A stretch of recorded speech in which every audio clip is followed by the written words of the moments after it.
Coucou, c'est Where's Marion. J'espère que tu vas bien.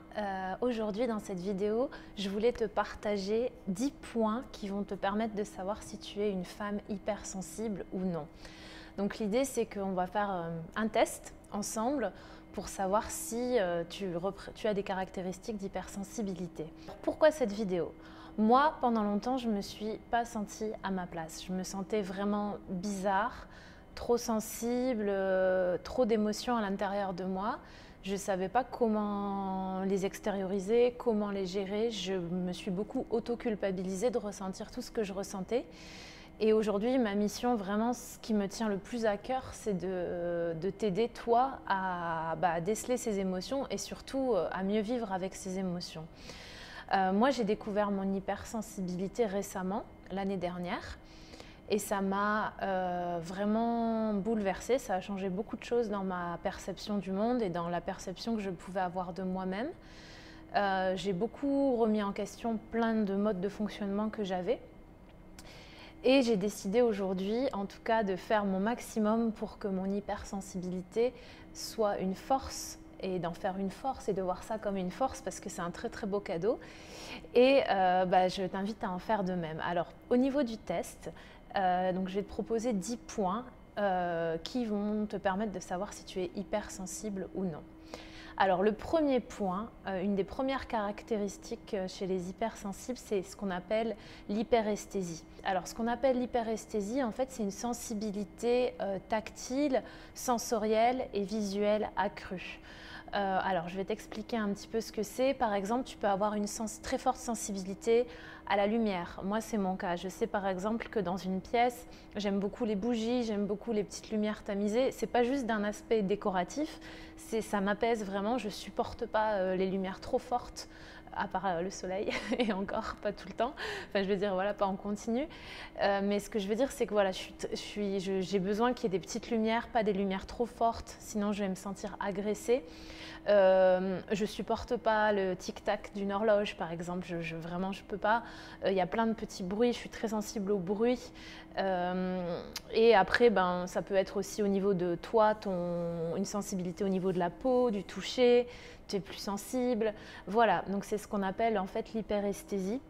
Et donc si tu es comme ça, c'est une des caractéristiques qu'on retrouve chez les hypersensibles. La deuxième caractéristique pour savoir si tu es hypersensible, c'est ce qu'on appelle l'hyperempathie.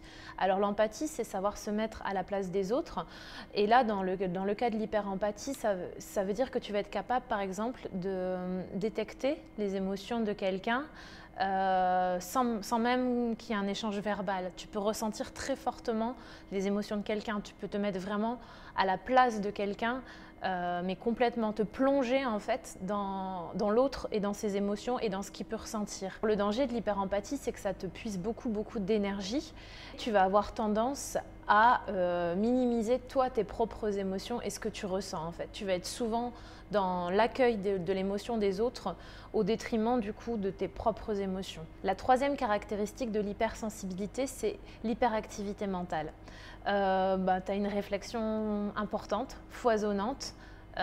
Tu n'arrêtes pas de penser tout le temps, enfin ça s'arrête pas.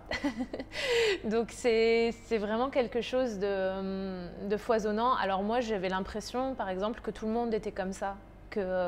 En fait quand c'est quelque chose que tu as toujours vécu avec ça, tu te rends pas compte qu'il y a d'autres personnes qui fonctionnent différemment et que toutes tes pensées que tu as tout le temps en permanence dans la tête et c'est foisonnant, etc., ça n'arrête jamais. Oui, vraiment, moi je n'avais pas l'impression que c'était quelque chose de différent. Alors le challenge dans l'hyperactivité mentale, ça va être de réussir en fait à canaliser ses pensées.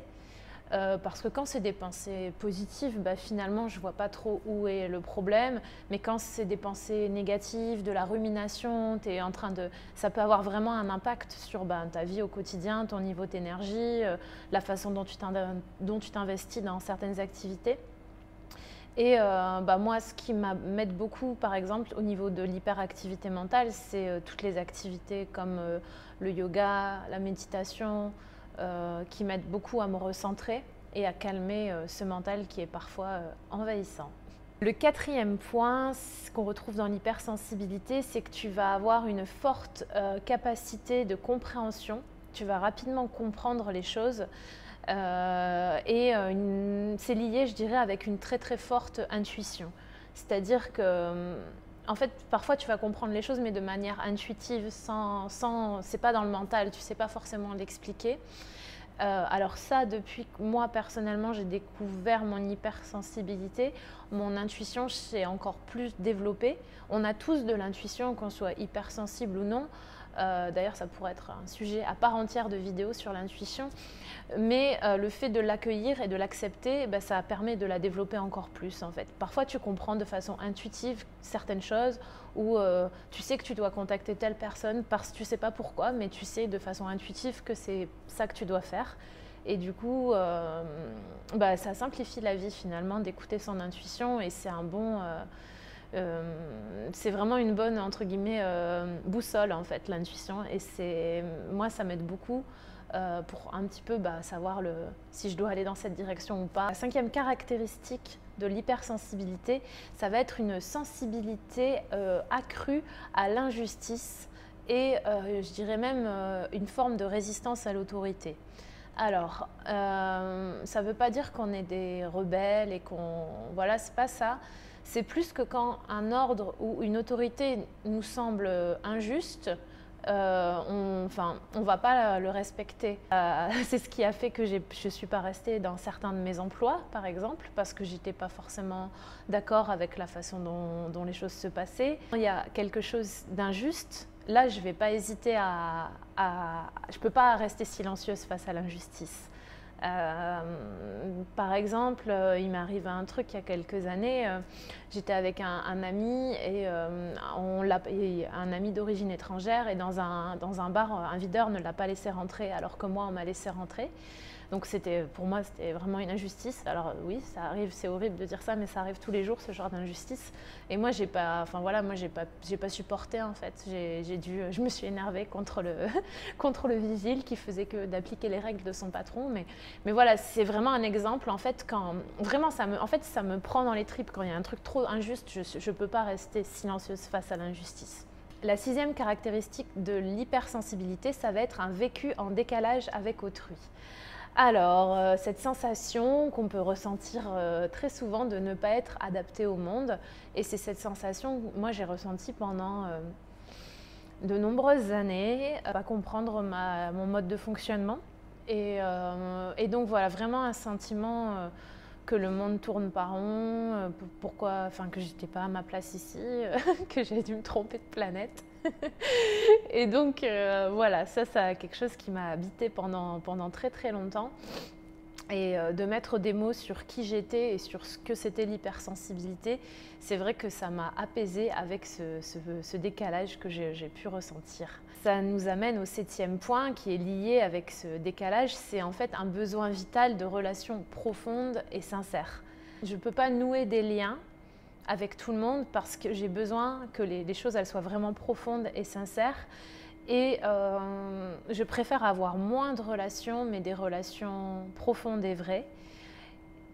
Et ça, c'est quelque chose de vital. C'est-à-dire que quand je suis dans certaines relations, j'ai besoin de me sentir pleinement moi-même, pleinement écoutée, pleinement respectée pour qui je suis. Et je suis quelqu'un qui donne énormément aussi dans mes relations. Et donc, c'est un échange, en fait. C'est un cercle vertueux. Et j'ai besoin de me sentir libre de m'exprimer, d'exprimer ma sensibilité. Et ça, c'est des changements récents qui sont apparus dans ma vie parce que pendant longtemps, je me bridais beaucoup pour me faire accepter finalement dans des groupes de personnes qui ne me correspondaient pas forcément ou qui ne me correspondaient plus. Et aujourd'hui, je ressens vraiment ce besoin de pouvoir m'exprimer en toute liberté et d'avoir des relations profondes avec les gens. La 8e caractéristique des hypersensibles, ça va être une quête perpétuelle de sens. Toujours en train de se poser des questions existentielles. Qu'est-ce que je fais là? Quel est le sens de ma vie? Quel est le sens de mon travail? Quel est le sens de cette relation? Pourquoi est-ce que je suis en train de faire ça? Donc je dirais que c'est une difficulté à être dans l'instant présent et à toujours vouloir voir du sens dans tout ce qu'on est en train de faire. Moi clairement c'est mon cas à 200%, je l'accueille maintenant, j'ai l'habitude. Et voilà, c'est toujours chercher un sens à tout. La 9e caractéristique de l'hypersensibilité, ça va être le fait que les hypersensibles, généralement, font preuve de plus de bienveillance et de respect et même d'altruisme. Donc c'est des traits de caractère qui sont très très développés chez les hypersensibles.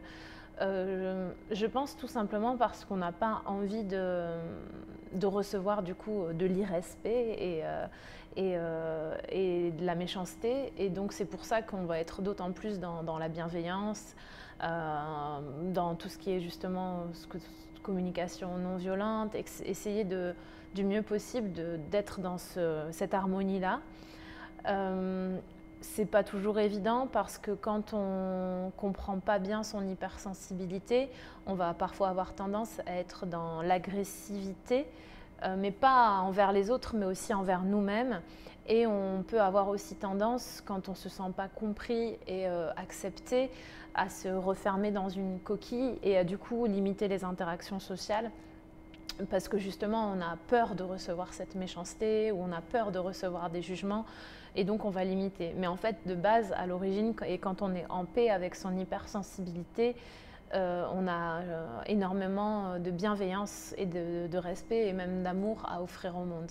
La 10e caractéristique de l'hypersensibilité, c'est en général une absence d'esprit de compétition. Alors moi, c'est complètement mon cas, c'est-à-dire que je suis en compétition avec une seule personne, c'est avec moi-même. Mon objectif, c'est d'être meilleure que celle que j'étais hier et avant-hier et de progresser comme ça. Mais je ne suis pas en compétition avec une personne, avec qui que ce soit en fait. Et ça depuis très longtemps. D'ailleurs, j'ai toujours détesté les sports, les compétitions au sport, etc.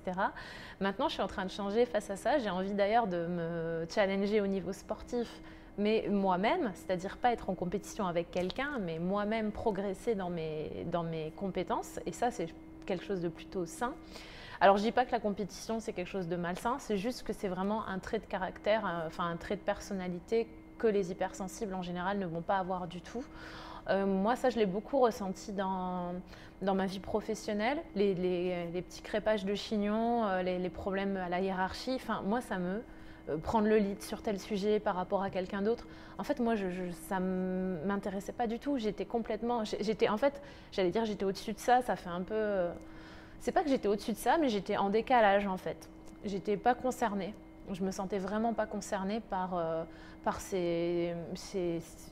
la compétition qui peut exister. Et d'ailleurs, j'étais toujours prête à aider, à partager des infos. Et même si finalement, après, on utilisait ces infos, quelqu'un prend les infos que je lui ai données et va dire oui, c'est moi qui... Limite, ça me faisait rien, en fait. J'étais OK avec ça. C'est vraiment... c'est comme si, oui, ça me passe complètement au-dessus. L'esprit de compétition, ça ne me concerne pas du tout. Je ne me sens pas menacée ou je n'ai pas ce besoin d'en faire des tonnes pour montrer que je suis meilleure que quelqu'un. En fait, là-dessus, je suis complètement à l'aise avec ça, quoi. Donc voilà, donc ça c'était 10 points qui peuvent te permettre de savoir si tu es hypersensible ou pas. Je pense que si tu as à peu près 7 sur 10, on peut dire que tu es hypersensible. Moi, personnellement, je coche les 10 points. Alors dis-moi en commentaire à combien tu es sur ce test, comment tu te ressens en tant qu'hypersensible. Dis-moi si c'est quelque chose que tu connaissais, l'hypersensibilité, ou si c'est quelque chose que tu découvres maintenant. Voilà, j'espère que cette vidéo t'a plu, j'espère que tu as pu apprendre plein de choses sur l'hypersensibilité. Si cette vidéo t'a plu, partage-la autour de toi, abonne-toi à cette chaîne, laisse-moi un commentaire aussi pour me dire combien tu as obtenu au test. Tu retrouveras aussi dans la description de la vidéo un lien pour t'inscrire à ma liste d'emails privés, au Love Note. Donc n'hésite pas à t'inscrire si tu veux être au courant de mes toutes dernières vidéos. Je vais te partager du contenu aussi exclusif dans ces emails. Tu seras averti des premières formations, des voyages que je vais bientôt organiser pour les femmes sensibles. Prends soin de toi et de tes proches, et moi je t'envoie beaucoup d'amour et je te dis à bientôt. Salut!